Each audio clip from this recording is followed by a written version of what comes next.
Olá pessoal, várias pessoas têm me perguntado sobre a questão do coronavírus, amigos, família, então decidi fazer um vídeo aqui que pode ser útil para qualquer pessoa que estiver assistindo, tá? Meu nome é Vladimir Jimenez Alonso, eu fiz o doutorado em Oxford justamente com a questão de transmissão de doenças e depois estive trabalhando durante vários anos com epidemias, acompanhei a pandemia de 2009 e fiz estudos, por exemplo, históricos sobre a pandemia de 1918 e de várias outras doenças. Vou deixar, inclusive, um link aí para vocês verem as minhas publicações, se alguém tiver interessado. Duas questões importantes. Primeiro, se a gente tem que se preocupar e, segundo, o que fazer. Tá? Vamos comparar, por exemplo, com a gripe. Tá? Porque a gripe a gente conhece bem, ocorre todo ano. O número de infecções que um indivíduo pode gerar, pelo que a gente tem visto até agora, é maior no coronavírus do que na influenza, tá? Então, esse já é um problema, maior transmissão. A mortalidade, pelo que a gente está vendo, é maior também. Por quê? Provavelmente porque a gente não tem, como na influenza, nenhum tipo de imunidade, tá? Terceiro ponto, não existe até agora nenhum remédio para isso aí, não existem antivirais, não existe vacina. Então, até a gente não ter como se proteger de forma farmacológica, é bastante diferenciadora da influenza. Quarto ponto que a gente tem que destacar é que uma pessoa pode transmitir essa doença sem estar apresentando sintomas.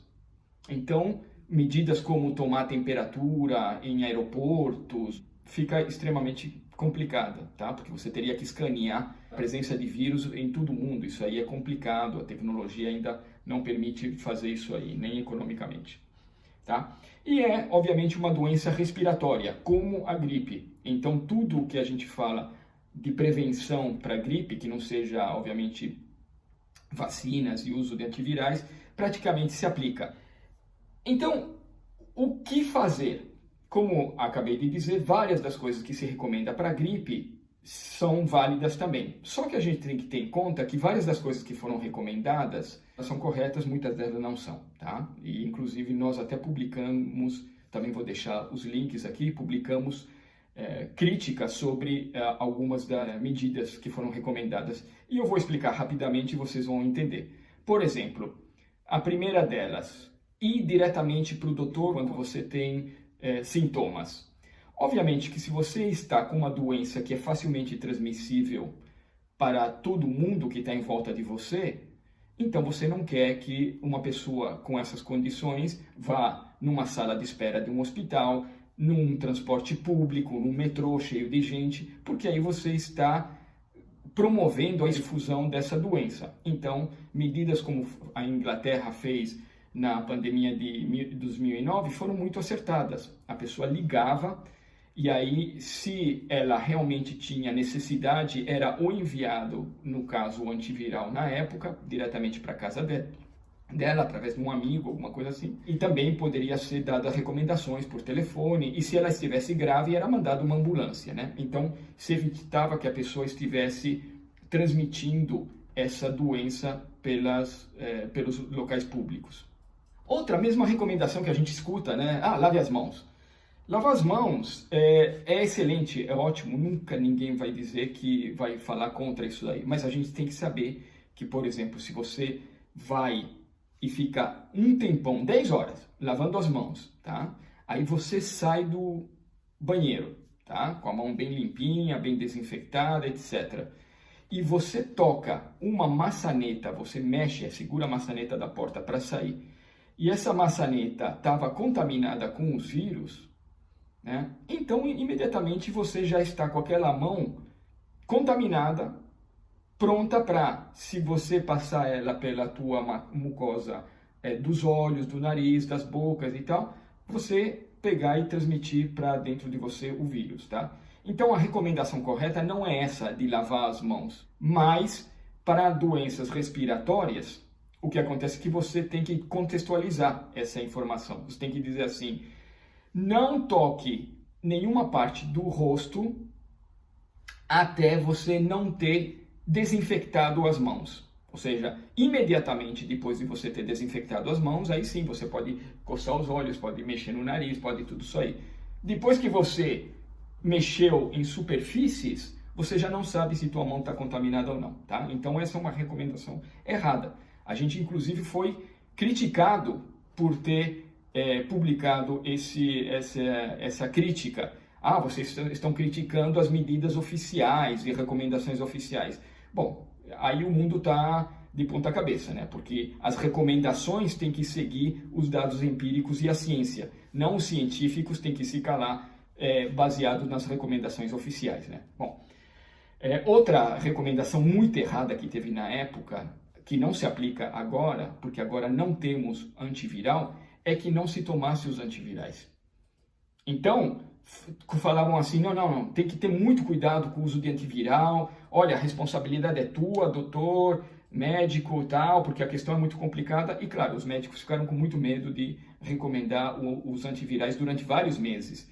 E durante vários meses a gente também publicou como realmente mais pessoas morreram que poderiam ter sido salvas pelos antivirais. Principalmente grávidas, tá? Porque elas têm um problema de superfície disponível para respiração, etc. Então, o bom senso é importante de usar quando a gente olha para as recomendações. Tem recomendações muito boas, mas use o bom senso, tá? Pense, discuta, tá legal?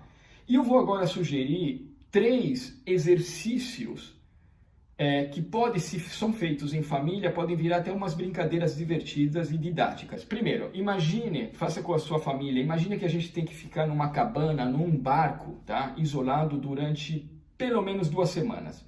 O que a gente precisaria levar com a gente? Considerando que talvez não tenha eletricidade, água potável, a gente não vai ter como comprar remédios para vovó, comida para cachorro. É bom que todas as casas estejam preparadas caso elas não possam contar com os recursos que a sociedade nos fornece no cotidiano, que são maravilhosas. Poder ir no supermercado, comprar uma coisa e tal. De repente isso aí, como a gente viu nas imagens da China, de repente esse mundo não está mais presente e a gente tem que estar preparado para ele. É bom para essa e outras situações, tá? Estejam preparados para não ter que sair na rua ou procurar alimentos e tal, principalmente no pico. Por quê? Porque é melhor, mesmo que você pegue a doença, pegar quando não está todo mundo precisando dos respiradores artificiais, das camas nos hospitais, do atendimento médico. Se você tem que ficar doente, é melhor quando já passou o pico, tá? da crise. Segundo exercício, imagine que o transporte é impossível, tá? Que tudo bem, você tem alimento, você tem tudo isso aí, mas você quer levar uma vida normal de trabalho, de educação, de escola, mas você não consegue sair para a rua. É outra situação que pode ocorrer, tá? Pode ser que está tendo, sei lá, greves, está tendo... Como que a gente faz? As empresas, as escolas, na medida do possível, devem se preparar para poder trabalhar mesmo quando o indivíduo não possa estar presente, tá? Então é um bom momento agora para ir treinando esses mecanismos de aula à distância, né? Como corrigir as provas e lição de casa à distância e tal, tá? Então isso daí, a tecnologia hoje, ainda bem que permite isso daí. Com o trabalho é a mesma coisa, tá? Isso aí faz a sociedade mais resiliente.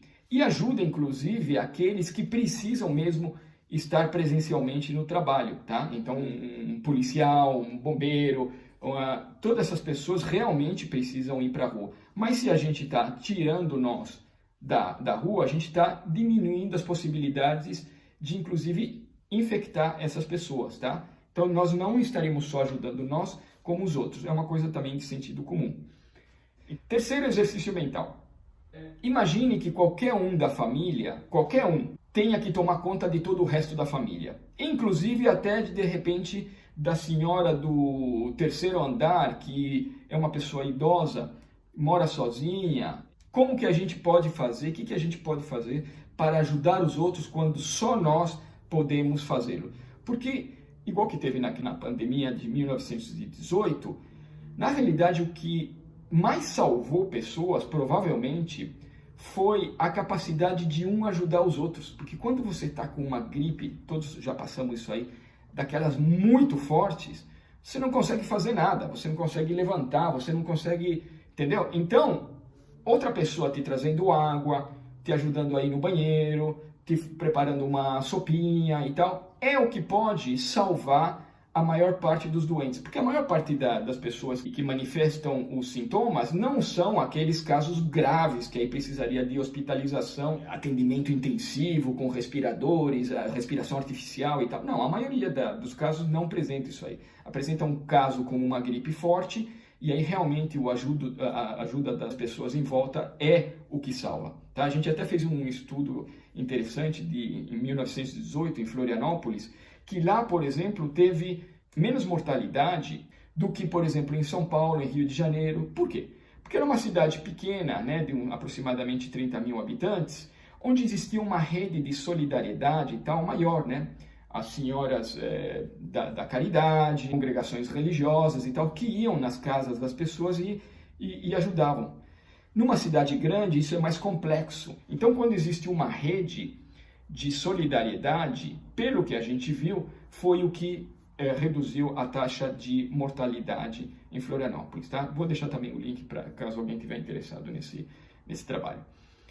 E, finalmente, um exercício bacana, mental, que pode ser feito e que tem um valor didático grande, é brincar de cientista. Olha, eu vou colocar para vocês, inclusive, um desafio real do mundo científico, que, lamentavelmente, é até uma vergonha que não tenha sido resolvido. A gente não sabe por que tem mais casos de gripe no inverno, nas regiões temperadas, e nas regiões tropicais na época chuvosa, do que no verão, na estação seca nas regiões tropicais. A gente ainda não sabe isso aí. Por que a gente fica resfriado ou com gripe mais no inverno? Então tem duas teorias diferentes que vocês podem discutir. É bacana de estudar, tá? Não está resolvido ainda. E deveria, porque existem métodos, tá? Então é uma pena que com todos os milhões de dólares que se coloca na ciência, principalmente na parte de influenza, que recebe milhões e milhões de dólares, não tenha isso aí ainda sido resolvido,